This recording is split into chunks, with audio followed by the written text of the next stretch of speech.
et bienvenue dans Café Presse. Deux combats à la une de l'actualité, un contre le racisme et un autre contre un virus. Si les armes ne sont pas les mêmes et si la bataille n'est pas encore gagnée, les progrès sont là et l'envie d'y croire également.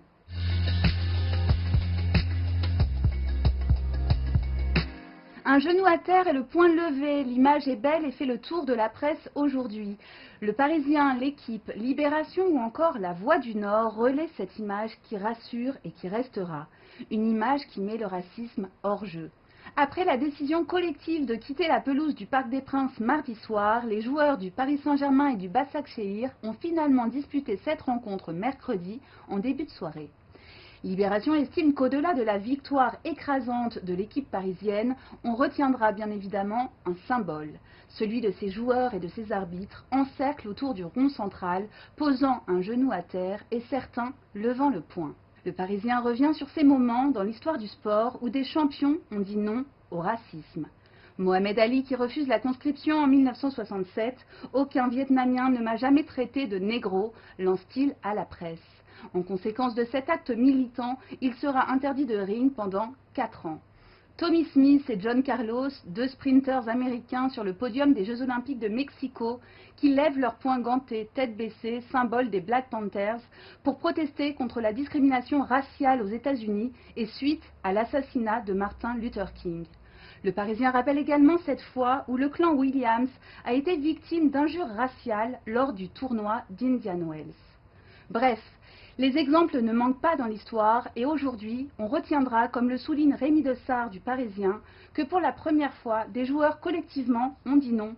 Et en stoppant le match, je cite encore, ils ont montré qu'ils ne faisaient plus confiance aux dirigeants du football pour prendre les bonnes décisions lorsqu'un problème arrive. Espérons que ce type d'action ne soit pas étouffé dans les mois à venir par l'assourdissante présence des supporters. Eux aussi, selon l'éditorialiste, vont devoir se mettre au diapason.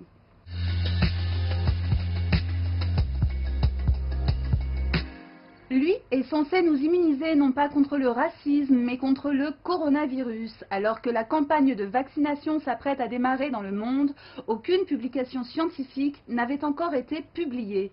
C'est désormais chose faite après que l'Agence de sécurité du médicament des États-Unis et que la revue The Lancet ont enfin remis leurs conclusions.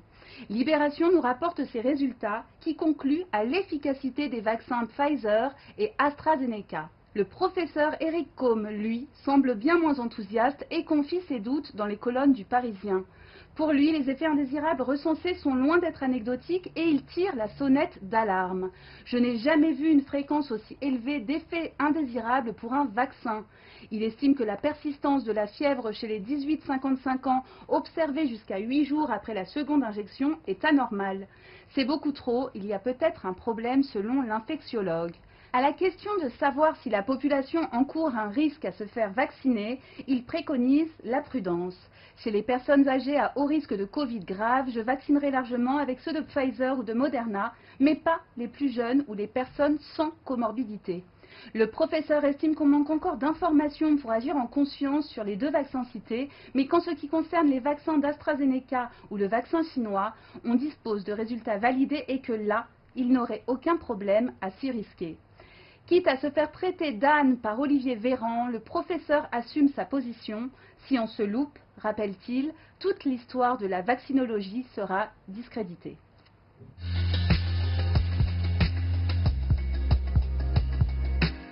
Et on termine avec une autre parole également très attendue, celle du Premier ministre Jean Castex, qui devrait préciser les modalités du déconfinement prévu au 15 décembre. Afin de démoraliser le moins possible les Français et de ne pas remettre en question les soirées de Noël et du Nouvel An, le président aurait choisi de sacrifier encore une fois la culture.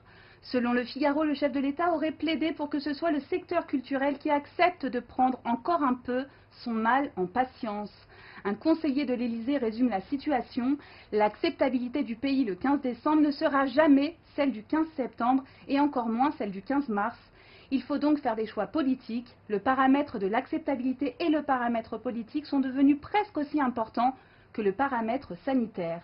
En attendant d'en savoir plus, je vous souhaite d'ores et déjà un excellent week-end.